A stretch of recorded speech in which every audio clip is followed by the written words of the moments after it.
Bismillahirrahmanirrahim. Assalamualaikum warahmatullahi wabarakatuh. Bertemu kita kembali dalam salah satu daripada video yang saya buat untuk berkongsi tentang perkara-perkara yang berkaitan harta dan pusaka. Hari ini saya berada di Hotel Tenera Bangi ya, untuk mesyuarat itu ya, mesyuarat jawatan kuasa teknikal syariah Wasat Syok Berhad ya. Jadi di Wasat Syok Berhad kami memang mempunyai jawatan kuasa teknikal yang mengkaji semua sudut hukum-hukum teknikal proses perundangan bagi berkaitan tentang perkhidmatan dan juga operasi Wasat Syok Berhad ya. Jadi pagi ini saya akan berkongsi tentang satu tajuk juga yang sering kali juga masyarakat terlepas pandang, iaitu berkenaan tentang faktor adik-beradik di dalam harta pusaka. Adik-beradik tuan-tuan, mereka akan mewarisi harta pusaka ya. Bagaimana mereka mewarisi harta pusaka? Adik-beradik mewarisi harta pusaka dalam beberapa keadaan. Yang pertamanya ialah sekiranya suami isteri ini saya bercerita tentang pasangan suami isteri ya, saya tak cerita tentang orang bujang ya. Ini cerita tentang orang yang dah berkahwin. Pasangan suami isteri ya, bila si suami meninggal dunia, maka tak ada anak, dalam keadaan tidak ada anak kandung ya.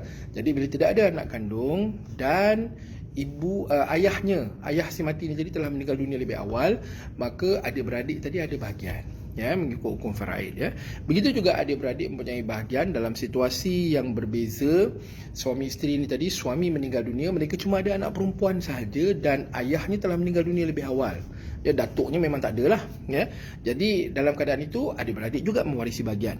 Dan satu lagi keadaan yang paling banyak masyarakat kat luar sana terlepas pandang ialah keadaan di mana suami isteri tadi, suami meninggal dunia, dalam keadaan suami meninggal dunia ada anak ya, ada anak lelaki, ada anak perempuan, ibu bapanya masih hidup. Suami meninggal dunia, ibu bapanya masih hidup, maka bahagian harta pusaka suami ini tadi diwarisi oleh anak-anak lelaki dan perempuan, diwarisi oleh pasangan dan diwarisi juga oleh ibu bapa sebanyak 1/6 setiap seorang. Suami meninggal dunia tahun 2000. 2001 ayah kepada suami meninggal dunia.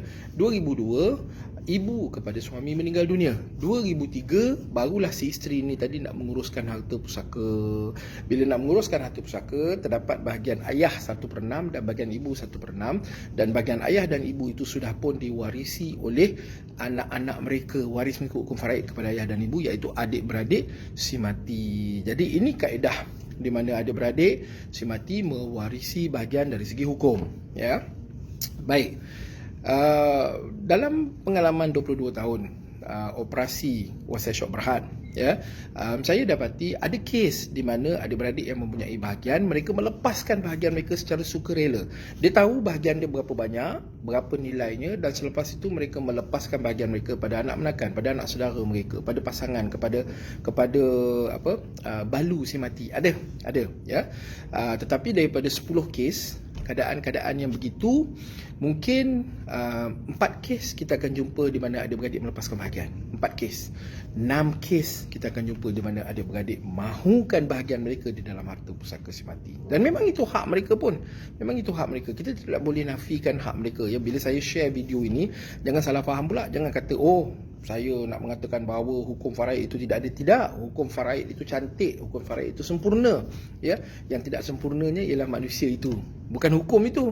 Serupa macam hukum berpoligami tuan-tuan, syariat untuk berpoligami sempurna, yang tidak sempurnanya adalah orang yang berpoligami itu, kerana tidak faham tentang tanggungjawab dia ya. Baik, jelas kat situ ya. Jangan timbul isu nanti, oh ini kata hukum faraid tak bagus ke apa. Tak. Jangan timbul isu itu. Hukum faraid jelas ya. Tetapi yang berlaku biasanya ialah apabila adik-beradik ini menerima bahagian, dia menerima bahagian itu dan dia juga menerima bahagian dengan tanggungjawabnya. Bapak-bapak saudara yang menerima bahagian ya, dia adalah wali kepada anak-anak saudaranya. Dia wali ni, kita selalu fikir wali ni nak kahwin dia cari wali kan.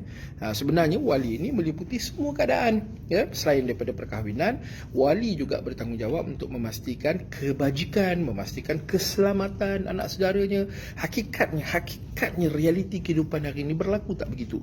Ibu bapa, bapa saudara, mak saudara yang menerima bahagian, mereka mengambil tanggungjawab tak terhadap anak saudara mereka, anak yatim yang ramai-ramai ni tadi ya. Itu kena tanya diri sendirilah ya. Situasi dalam masyarakat mungkin berbeza-beza daripada satu keluarga kepada satu keluarga ya. Jadi kenapa adik-beradik ni beria-ria nak tuntut harta pusaka bahagian abang dia. Ya, kenapa? Yang pertamanya faktor yang kita kena kenal pasti, yang kita sudah kenal pasti, yang dalam pengalaman operasi kami 22 tahun kita dapati bahawa antara faktornya ialah kerana walaupun kita ni adik-beradik lahir daripada rahim yang sama, susah bersama-sama masa kecil, makan satu dulang sama-sama, tetapi tahap pendidikan kita berbeza. Bila tahap pendidikan kita berbeza, tahap kehidupan kita, ekonomi kita berbeza. Ada adik-beradik yang alhamdulillah hidupnya mewah, hidupnya selesa, berkerjaya. Ada adik-beradik yang hidupnya so-so, kan, cukup-cukup makan, dan ada juga yang tak cukup makan. Ya, jadi bila datang open house rumah abang, kan, di banglo rumah abang di kawasan perumahan mewah, adik-beradik datang naik kereta kecil, kan, abang pula sampai je cerita dekat dalam majlis, abang pula cerita, aku baru beli Along, baru beli Bentley, tak adalah mahal, 1.7 million je. Adik-beradik dia dengar, man, ya, abang dia cakap, aku baru renovate rumah banglo aku ni, tak mahal pun, dalam 5 juta je aku renovate. Adik-beradik, reaksi dia pada adik-beradik kan, wow, kan, gitulah ya. Bila abang dia meninggal dunia dan adik ni mendapati dia ada bahagian, agak-agak dia lepas tak bahagian dia, dalam keadaan kehidupan dia tersepit, dalam keadaan kehidupan dia tertekan, keadaan ekonomi dia, ya, jadi agak-agak dia lepas tak, biasanya dia tak lepas, ya. Okey, itu faktor yang pertama. Faktor yang kedua ialah faktor konsultan, kan, konsultan kan, yang duduk dekat sebelah dia, ada beradik ni kan, dia akan cakap, bang, abang ada bahagian, ada bahagian harta arwah abang Long tu, takkan abang nak lepaskan? Nilai dia kita kira kan, ada 700,000 bang, takkan abang nak lepaskan? Kita pun hidup susah, 700,000 tu boleh tolong kita banyak bang, kan. Jadi konsultan ini pun memberikan pandangan-pandangan mereka, dan sangat susah konsultan ini adik-beradik ni untuk menolak pandangan daripada konsultan, kan, sebab konsultan selalu sebut, can I advise you something, kan. Jadi akhirnya pun menjadilah, ataupun adik-beradik ni tadi tuntutlah bahagian mereka, ya. Maaf, ya. Jadi bila tuntut bahagian mereka, ada isu-isu tertentu kepada balu dan juga kepada anak-anak ini, ya. Sebab kalau rumah, contohnya rumah, kalau dituntut dan ada bahagian adik-beradik di situ, maknanya dalam geran rumah yang baru akan ada nama pasangan.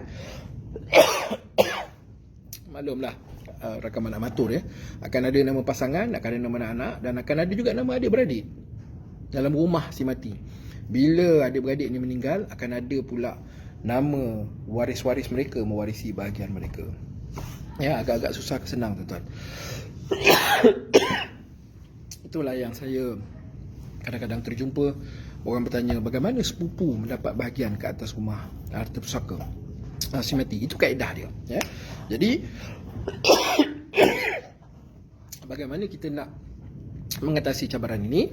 Kita boleh mengatasi cabaran ini dengan cara kita merancang harta kita sekarang, semasa kita masih hidup.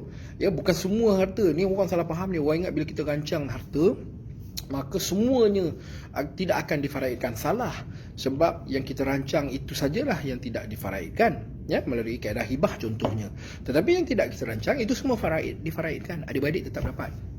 Ya, jadi dalam keadaan terbatuk-batuk ni, saya minta maaf, ya. Jadi saya nak pesan kepada masyarakat di luar sana, kalau kita nak mengelakkan faktor adik-beradik ini daripada menjadi masalah kepada waris-waris kita selepas kematian kita,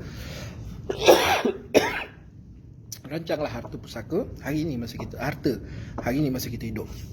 Ya, jadi jangan buntu, jangan keliru, minta maaf, batuk-batuk. Rancang harta dan urus pusaka kini tepat dan mudah di WhatsApp Shop Berhad. Sekian, wabillahi taufiq wal hidayah. Wassalamualaikum warahmatullahi wabarakatuh.